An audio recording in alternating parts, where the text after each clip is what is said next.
ये कहानी है एक आदमी और उसकी 3 बेटियों की है। उसकी बीवी कुछ साल पहले वफात पा चुकी थी। उसकी तीनों बेटियां बहुत खूबसूरत थी, मगर सबसे छोटी बेटी अपनी बहनों में सबसे ज्यादा समझदार थी। उसका नाम ज़ैनब था। करमदीन अपनी तीनों बेटियों से बहुत प्यार करता था। उसने कभी अपनी बेटियों को मां की कमी महसूस नहीं होने दी। वो अपनी बेटियों की हर ख्वाहिश पूरी करता था। अब कम दन की बेटियां बड़ी हो चुकी थी और अपने पिता के लिए खुद से खाना बनाने लगी थी। जब करमदन काम के सिलसिले में बाहर जाता तो उसकी बेटियां उसके लिए खाना तैयार करके साथ दे देती। उसी गांव में एक बेवा औरत भी रहती थी जिसकी एक बेटी थी। उस बेवा की आदत थी कि वह हर घर में कुछ ना कुछ मांगने के लिए चली जाती थी। जब करमदीन की बेटियां अपने पिता के लिए खाना बनाती तो वह औरत अक्सर उसी समय उनके घर आग मांगने के लिए आ जाती। लेकिन करमदीन की सबसे छोटी बेटी ज़ैनब को वह बेवा औरत बिल्कुल भी अच्छी नहीं लगती थी। जब भी वह औरत उनके घर आती, ज़ैनब अपनी बहनों से कहती, ये औरत हमारे घर क्यों आती है? ये औरत बिल्कुल भी अच्छी नहीं है। बड़ी दोनों बहनें ज़ैनब को समझाती, देखो ये बेवा औरत है और गरीब है। अगर हमारे घर से आग ले जाती है तो इसमें तुम्हारा क्या नुकसान है? ज़ैनब अपनी बहनों की बातें सुनकर चुप हो जाती, लेकिन वह कहती, देख लेना यह औरत एक ना एक दिन हम सबके लिए मुसीबत खड़ी करेगी। यह सिलसिला यूं ही चलता रहा। वह औरत रोज उनके घर से आग लेने आती और मौका पाकर करमदन के खाने में राख मिला देती। करमदन ने जब अपने खाने में खराबी महसूस की तो उसने सोचा कि उसकी छोटी छोटी बेटियां खाना बनाती हैं, इसलिए उनसे कोई गलती हो जाती होगी। वह अपनी बेटियों से बहुत प्यार करता था और यह बात समझ नहीं पा रहा था कि उसकी बेटियां उसका खाना क्यों खराब कर रही हैं। फिर एक दिन करमदीन ने सोचा, आज मैं अपनी बेटियों पर नजर रखूंगा। आखिर मेरी बेटियां अचानक से मेरे खाने में मिलाने लगी हैं। जब करमदन की बेटियां खाना बनाने लगी तो वह छुप कर उन्हें देखने लगा। उसकी बड़ी बेटी साफ पानी से चावल धो रही थी, छोटी बेटी सालन बना रही थी और सबसे छोटी बेटी ज़ैनब बर्तन साफ कर रही थी, जिन बर्तनों में खाना डाला जाना था। कुछ ही देर में खाना पककर तैयार हो गया। खाने में कोई खराबी नहीं थी। करमदन परेशान था, लेकिन फिर अचानक उसने जो देखा उससे उसके पैरों तले जमीन खिसक गई। उसने देखा कि वही बेवा औरत उनके घर आग लेने आई है और उसकी छोटी बेटी ज़ैनब उससे बहस कर रही है। वहीं उसकी दूसरी बहनें ज़ैनब को समझा रही थी, कोई बात नहीं ज़ैनब, ये बेवा औरत है, इसे आग लेने दो, बड़ी बहन ने कहा। लेकिन उस बेवा औरत ने आग लेने के बहाने नजरें बचाकर करमदीन के खाने में राख मिला दी और सारा खाना खराब कर दिया। यह देखकर करमदीन को बहुत गुस्सा आया। दूसरे दिन करमदीन ने उस बेवा औरत को अपने घर बुलाया और गुस्से में पूछा, तुम्हारी हिम्मत कैसे हुई? मेरा खाना खराब करने की वह औरत बड़ी नाटकीय अंदाज में करमदीन के पास आई और उसके सीने पर हाथ फेरते हुए कहने लगी, अरे मैं तो यह देख रही थी कि तुम सच में अपनी बेटियों से प्यार करते हो या नहीं। खाना खराब होने पर तुम उन्हें डांटते हो या नहीं, लेकिन तुम तो बड़े अच्छे इंसान निकले, अपनी बेटियों से बहुत प्यार करने वाले। तुमने तो मेरी चोरी फौरन पकड़ ली। अब मुझे यकीन हो गया है कि तुम अपनी बेटियों से बहुत प्यार करते हो। आइंदा ऐसा कुछ नहीं होगा। करमदीन उसकी बातों और उसके नाटक पर यकीन करने लगा, क्योंकि वह बेवा औरत खूबसूरत थी। करमदन उसके व्यवहार से प्रभावित होकर कुछ भी कहने की बजाय उसे अपनी पत्नी बनाने का फैसला कर बैठा। कुछ ही दिनों में उसने अपनी बेटियों की इजाजत के बिना उस बेवा औरत से शादी कर ली और उसे अपने घर ले आया। शादी के कुछ ही दिनों बाद वह बेवा औरत करमदन की तीनों बेटियों से सख्त नफरत करने लगी। वह चाहती थी कि किसी भी तरह करमदीन की बेटियां इस घर से निकल जाएं।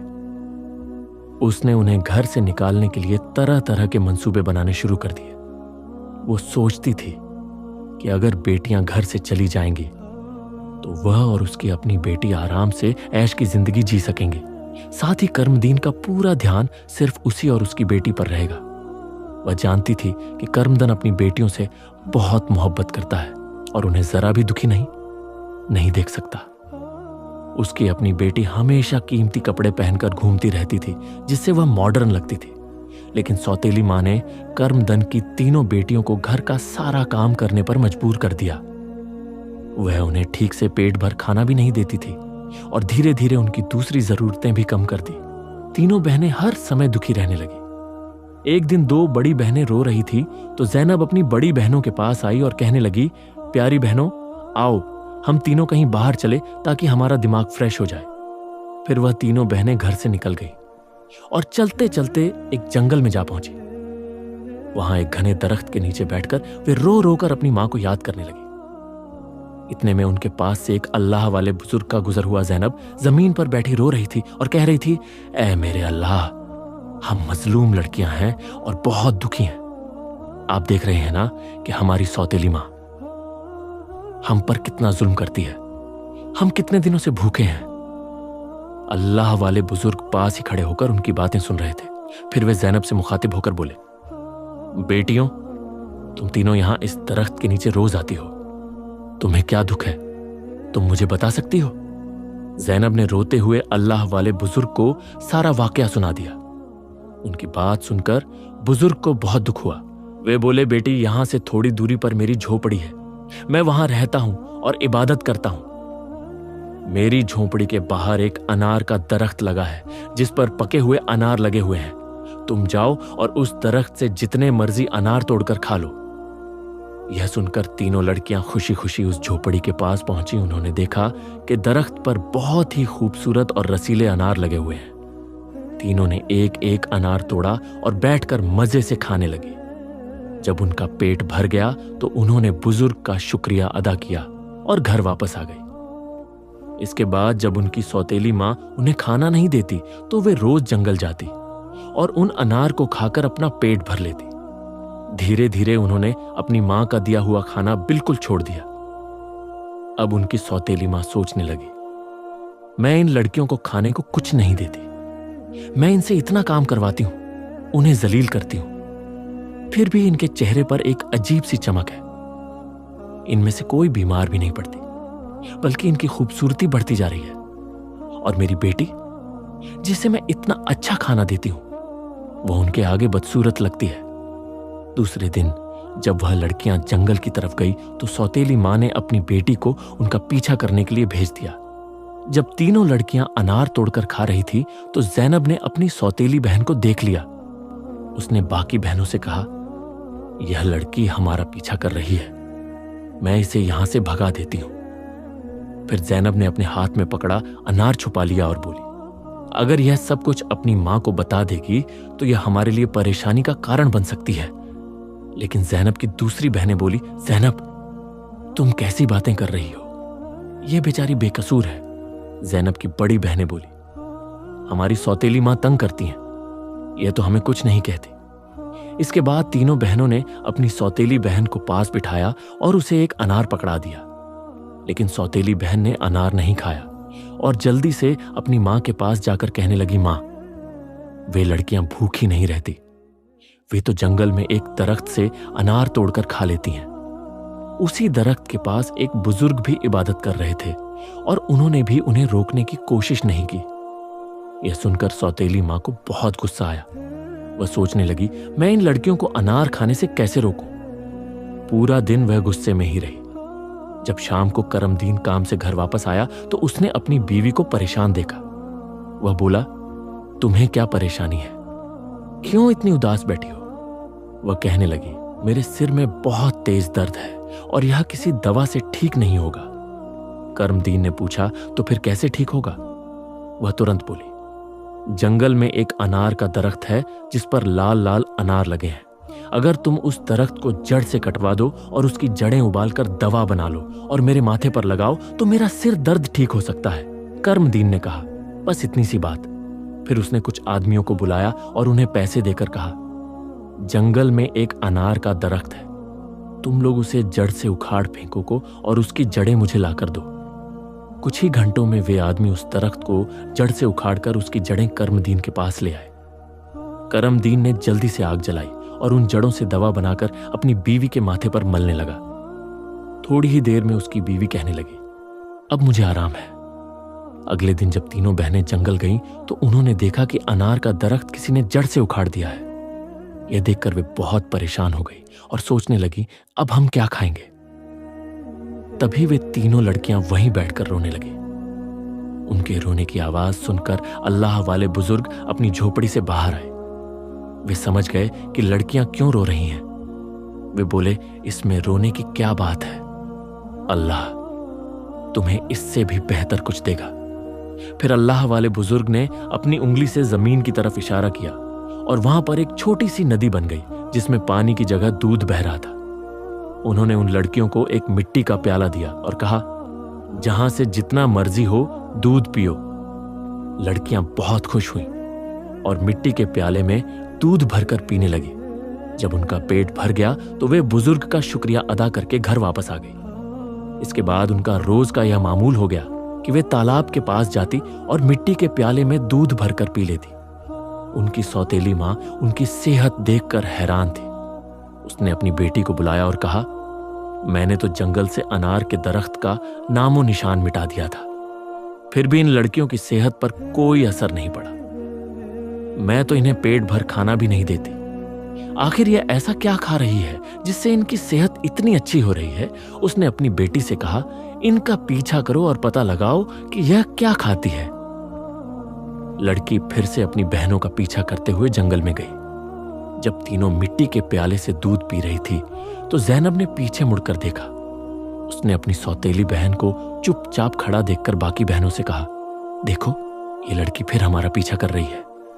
ने अपनी बहनों से कहा, तुम लोग जल्दी उठो और इसे यहां से भेजो, क्योंकि अगर इसने हमारे तालाब को देख लिया तो यह घर जाकर सब बता देगी और फिर घर में हंगामा खड़ा हो जाएगा। लेकिन जैनब की बड़ी बहनों ने उसे डांटते हुए कहा, तुम्हारा आखिर मसला क्या है? माना कि हमारी सौतेली मां हम पर जुल्म करती है, लेकिन इसमें इस बेचारी का क्या कसूर? जैनब यह सुनकर चुप हो गई। इसके बाद तीनों ने अपनी सौतेली बहन को नदी के पास बिठाया और के प्याले में दूध भरकर उसे दिया। उस लड़की ने दूध पिया और जल्दी से अपनी मां के पास पहुंचकर तालाब और दूध वाली पूरी बात बता दी। सौतेली मां को यह सुनकर बहुत गुस्सा आया। उसने अपने गांव के कुछ आदमियों को बुलाया और कहा, तुम जितने पैसे चाहो मैं तुम्हें दूंगी, लेकिन तुम्हें जंगल में जाना होगा। वहां एक बुजुर्ग की झोपड़ी और तालाब है, तुमने वह झोपड़ी खत्म कर देनी है और तालाब में मिट्टी डाल देनी है। बदले में तुम्हें बहुत पैसा मिलेगा। कुछ ही देर में वे आदमी उसकी मर्जी के मुताबिक सब कुछ करके लौट आए। वह औरत अब बहुत खुश थी। अगले दिन जब तीनों बहनें जंगल में गई तो उन्होंने देखा कि वहां ना तो तालाब है और ना ही बुजुर्ग की झोपड़ी। यह देखकर उन्हें पहाड़ जैसा दुख हुआ। वे वहीं बैठकर रोने लगी और भूखी प्यासी अपने घर लौट आई। उनकी सौतेली मां यह देखकर बहुत सुकून महसूस कर रही थी। एक दिन वह फिर बीमारी का बहाना बनाकर लेट गई। शाम को जब दन घर आया तो उसने अपनी बीवी को प्यार से कहा, चाहे मेरा सब कुछ बिक जाए, लेकिन मैं तुम्हें कुछ नहीं होने दूंगा। तुम्हारा इलाज सबसे अच्छे डॉक्टर से करवाऊंगी। लेकिन उसकी बीवी कुछ और ही चालें चल रही थी। उसने कहा, आपको इतना कुछ करने की जरूरत नहीं है। मेरी जिंदगी बचाने के लिए बस एक छोटा सा काम करो। कर्मदीन बोला, जल्दी बताओ क्या करना है, मैं वही करूंगा। उसकी बीवी बोली, तुम अपनी तीनों बेटियों का खून निकालकर मेरे हाथों और पैरों की हथेलियों पर मल दो, तभी मैं ठीक हो सकती हूं। यह सुनकर कर्मदन की आंखों में आंसू आ गए, क्योंकि वह अपनी बेटियों से बेहद मोहब्बत करता था। वह चुपचाप कमरे से बाहर निकला और अपनी बेटियों को ढूंढने लगा, लेकिन बेटियां घर में नहीं थी। वह परेशान होकर उन्हें ढूंढते ढूंढते कब्रिस्तान पहुंचा। वहां उसने देखा कि उसकी तीनों बेटियां अपनी मां की कब्र के पास बैठकर रो रही हैं। ये देखकर करमदन का दिल कांप गया। एक तरफ उसकी बीवी की ख्वाहिश थी और दूसरी तरफ उसकी बेटियों की जिंदगी। कर्मदीन को समझ नहीं आ रहा था कि वह क्या करे। उसने सोचा कि उसकी बीवी उसकी बेटियों से कभी खुश नहीं होगी और उसकी बेटियां अपनी सौतेली मां के साथ खुश नहीं है। इसलिए उसने फैसला किया कि बेटियों को कहीं दूर ले जाएगा। उसने अपनी बेटियों को गले लगाया और कहा, ए बेटियों, तुम क्यों परेशान होती हो, मैं तुम्हें कहीं और ले चलता हूं। वह अपनी बेटियों को एक घने जंगल में ले गया। वहां उसने मिट्टी का चूल्हा बनाया और बेटियों को खाना बनाकर खिलाया। जब बेटियों ने पेट भरकर खाना खा लिया तो वे एक दरख्त के नीचे सो गई। करमदीन ने अपनी बेटियों को वहीं सोते हुए छोड़ दिया और वहां से भाग गया। उसके दिल में यही ख्याल था कि कम से कम मेरी बेटियां जिंदा तो रहेंगी और अपनी सौतेली मां के जुल्म से बची रहेंगी। रास्ते में उसने एक हिरण का शिकार किया और उसका खून लेकर अपनी बीवी को दे दिया। उसकी बीवी ने वह खून अपने हाथों और पैरों पर लगाया और खुश होकर कहा, अब मुझे आराम है। उसे यकीन हो गया कि कर्मदीन ने अपनी बेटियों को मार दिया। दूसरी तरफ जब तीनों बहनें जागी तो उन्होंने देखा कि उनका बाप उन्हें छोड़कर जा चुका है। वे अपने बाप को पुकारने लगी। जंगल में जंगली जानवरों की आवाजें सुनकर वे डर गई और रोने लगी। इत्तेफाक से उसी जंगल में 3 दोस्त शिकार के लिए आए थे। जब वे शिकार करके लौटने लगे तो उनमें से एक दोस्त, जिसका नाम नासिर था, कहने लगा, मुझे लगता है, नासिर ने कहा, यहां कोई मुसीबत में है। क्या तुम लोग किसी के रोने की आवाज नहीं सुन रहे? मुझे तो किसी के रोने की आवाज आ रही है। चलो जल्दी से देखते हैं, शायद किसी को हमारी मदद की जरूरत हो। फिर तीनों दोस्त आवाज की दिशा में चल पड़े। आगे जाकर उन्होंने देखा कि 3 खूबसूरत लड़कियां बैठी हुई रो रही हैं। नासिर आगे बढ़ा और उनसे पूछा, तुम यहां अकेली क्या कर रही हो और इतना क्यों रो रही हो? ज़ैनब ने नासिर को अपनी पूरी कहानी सुना दी। लड़कों को उन पर बड़ा तरस आया। वे आपस में कहने लगे, क्यों ना हम इन लड़कियों से शादी कर ले, इन्हें एक छत मिल जाएगी और हमारी जिंदगी भी सुकून से गुजरने लगेगी। फिर उन तीनों लड़कों ने उन तीनों लड़कियों से शादी कर ली। ज़ैनब की शादी नासिर के साथ हो गई। संयोग से उन तीनों दोस्तों के घर पास पास थे। तीनों बहनें खुशी खुशी अपने अपने घरों में रहने लगी। 1 साल के बाद ज़ैनब के घर में बेटे की पैदाइश हुई। यह देखकर नासिर के दोस्त और ज़ैनब बहनें बहुत खुश हुई। धीरे धीरे ज़ैनब का बेटा 2 साल का हो गया। एक दिन नासिर ने अपने दोस्तों से कहा, मेरा आज फिर जंगल में शिकार करने का मन हो रहा है, चलो शिकार पर चलते हैं। लेकिन उसके दोस्तों ने मना कर दिया और कहा, हमें तो किसी जरूरी काम से जाना है, हम तुम्हारे साथ जंगल नहीं जा सकते। नासिर ने ज़ैनब से इजाजत ली और अकेला ही जंगल में शिकार के लिए चला गया। लेकिन इसके बाद कई दिन गुजर गए और नासिर घर वापस नहीं आया। जन बहुत परेशान हो गई। उसकी बहनें भी उसकी चिंता देखकर चिंतित हो गई। ज़ैनब के जीजा नासिर के दोस्त ने उसे तसल्ली देते हुए कहा, तुम फिक्र मत करो, हम नासिर को ढूंढकर जरूर वापस लाएंगे। लेकिन करनी खुदा की यह हुई कि नासिर के दोस्त भी उसे ढूंढने जंगल गए, लेकिन वे भी वापस नहीं लौटे। उन तीनों बहनों पर एक बार फिर से गम का पहाड़ टूट पड़ा। एक दिन ज़ैनब अपने बेटे को सुला रही थी कि दरवाजे पर दस्तक हुई। उसने जल्दी से जाकर दरवाजा खोला तो क्या देखती है कि एक बुजुर्ग फकीर, जिसने हरे रंग के कपड़े पहने हुए थे, दरवाजे पर खड़ा है। ज़ैनब उसे देखकर बोली, बाबा, मेरा शौहर घर पर नहीं है, मैं आपको घर में आने की इजाजत नहीं दे सकती। जब मेरा शौहर आएगा तब आप आ जाना उस पर। फकीर बोला, बेटी, मुझे बहुत भूख लगी है, किसी भूखे को खाना खिलाने में क्या हर्ज है। ज़ैनब ने मजबूरी में उस फकीर को घर में बुला लिया और उसके लिए खाना बनाने लगी। लेकिन वह जादूगर फकीर बुरी नजरों से ज़ैनब को देखता रहा। फिर वह जादूगर उठकर ज़ैनब के करीब आया और बोला, सुनो लड़की, तुम मुझे बहुत अच्छी लगती हो, अपने बेटे को छोड़ दो और मुझसे शादी कर लो। ज़ैनब डर के मारे कांपने लगी और बोली, बाबा, आप कैसी बातें कर रहे हैं? मैं शादीशुदा हूं और एक बच्चे की मां हूं, आपकी हिम्मत कैसे हुई ऐसा कहने की? यह सुनकर जादूगर फकीर को गुस्सा आ गया। उसने अपने जादू से ज़ैनब को कुतिया बना दिया और उसके गले में रस्सी डालकर खींचते हुए ले जाने लगा। इधर ज़ैनब का बेटा जोर जोर से रो रहा था। ज़ैनब की बहनों ने जब उसके बेटे के रोने की आवाज सुनी तो वे भागती हुई उसके घर आई। उन्होंने जल्दी से ज़ैनब के बेटे को गले लगाया और अपनी बहन को घर में ढूंढने लगी, लेकिन उन्हें ज़ैनब कहीं नजर नहीं आई। उनकी सौतेली मां के बाद अब ज़ैनब भी गायब हो चुकी थी। वक्त इसी तरह गुजरता रहा। अब ज़ैनब को गुम हुए भी 14 साल का लंबा वक्त गुजर चुका था। इस दौरान ज़ैनब का बेटा जवान हो चुका था। उसकी दोनों खालाओं ने मिलकर पाला था। एक दिन ज़ैनब की खालाओं ने उसे उसकी मां के बारे में सारी सच्चाई बताई। यह सुनकर वह बहुत परेशान हो गया और बोला, खाला, आज मैं अपने मां बाप को जरूर ढूंढने जाऊंगा। उसकी खालाओं ने उसे समझाते हुए कहा, बेटा, जो होना था वह हो चुका, जिन्हें जाना था वे चले गए। अब हम तुम्हें नहीं खोना चाहते। हमारे शौहर भी जंगल गए थे और वे भी कभी वापस नहीं आए। अगर तुम भी चले गए तो हम किसके सहारे जाएंगे? लेकिन लड़के ने कहा, खाला, आप फिक्र मत कीजिए, मैं अपने बाप और बाकी सबको ढूंढकर वापस जरूर लाऊंगा। फिर वह लड़का जंगल की तरफ निकल पड़ा। कई दिनों तक जंगल में इधर उधर भटकता रहा, लेकिन उसे कुछ समझ नहीं आया कि वह अपने मां बाप को कहां ढूंढे। इसी तरह तलाश करते करते वह एक ऐसे इलाके में पहुंचा जो पूरी तरह पत्थरों का इलाका था। वहां उसने पत्थर की इमारतें देखी और एक खूबसूरत छोटा सा पत्थर का घर देखा। वह गौर से उस घर को देख रहा था कि तभी उस घर से एक बुजुर्ग बाहर आए और बोले, बेटा, तुम यहां नए लगते हो, तुम्हें इस खतरनाक इलाके में आने की क्या जरूरत थी? लड़के ने जवाब दिया, बाबा जी, मैं अपने मां बाप और ताया जी को ढूंढने के लिए यहां आया हूं। मेरी मां को एक जादूगर ने कुतिया बनाकर अपने साथ ले गया था। अल्लाह वाले बुजुर्ग बोले, बेटा, यह इलाका एक बहुत बड़े जादूगर का है। वो बहुत ताकतवर है। जो भी उससे पंगा लेता है या उसे बेइज्जत करता है, वह उसे पत्थर का बना देता है। ये जो तुम अपने इर्द गिर्द पत्थर देख रहे हो, ये भी कभी इंसान थे। जादूगर ने इन्हें पत्थर बना दिया। कुछ साल पहले यहां एक नौजवान आया था। उसके बाद उसके पीछे 2 और नौजवान आए। जादूगर ने उन्हें पेड़ और पत्थर में बदल दिया और उसने एक नेक पाकीज़ा लड़की को भी 12 साल से कैद करके रखा है। वह जादूगर उस लड़की से शादी करना चाहता है, लेकिन वह लड़की किसी भी तरह मान नहीं रही।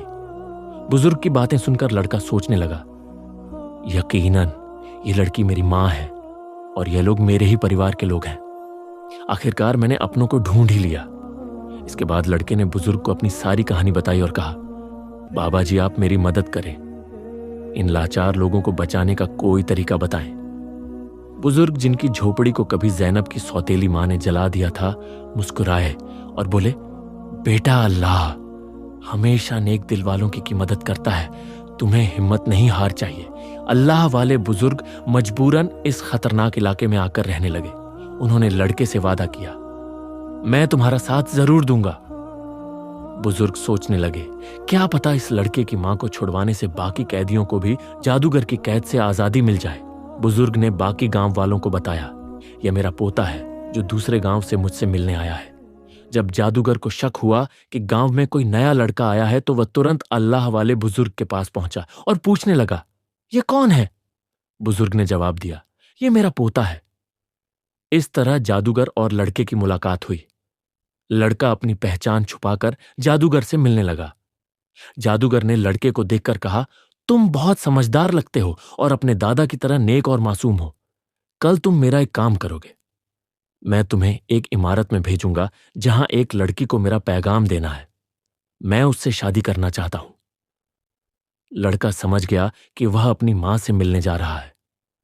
वो बहुत खुश हुआ और सोचने लगा कि वह अपनी मां के लिए फूल ले जाएगा।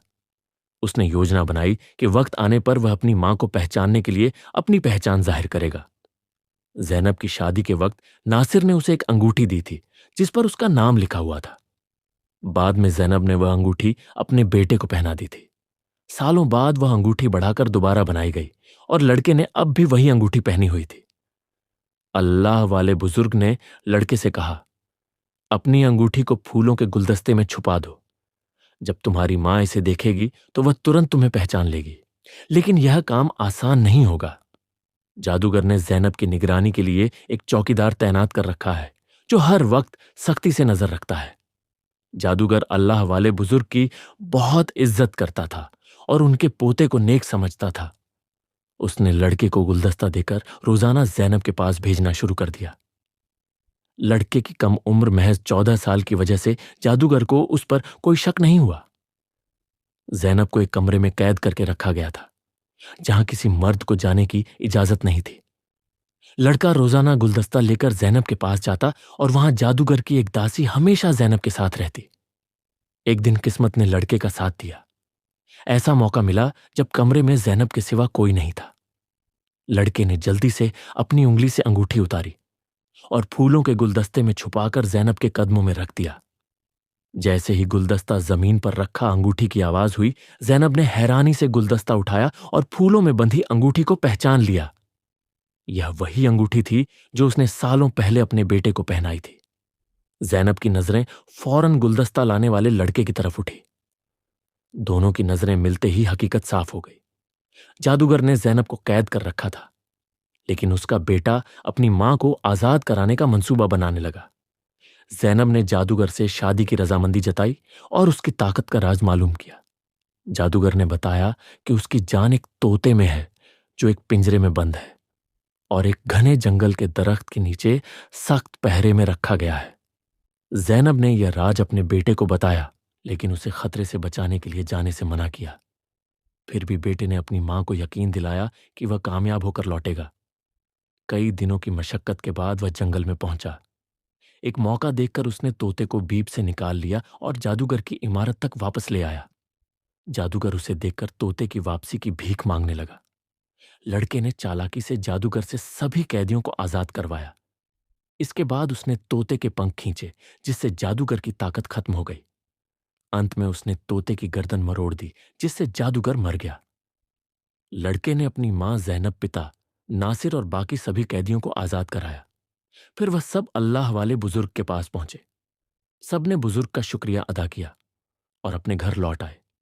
जैनब की बहनें अपने शौहर से मिलकर बहुत खुश हुई, जो जादूगर की कैद में सालों तक रहे थे। उनके पिता, जो अपनी बेटियों को खोने के गम में डूबे थे, उन्हें सही सलामत देखकर खुशी से रोने लगे। उन्होंने बेटियों से माफी मांगी और बताया कि उनकी बीवी की साजिशों की वजह से यह सब हुआ। बेटियों ने अपने पिता को तसल्ली दी और कहा, हम अपनी जिंदगियों से खुश हैं। उनके पिता ने बताया कि उनकी की सौतेली मां, जो उन पर जुल्म करती थी, एक गंदी बीमारी का शिकार होकर इस दुनिया से चली गई। इसके बाद सब ने खुशी और सुकून के साथ अपनी जिंदगी गुजारनी शुरू की।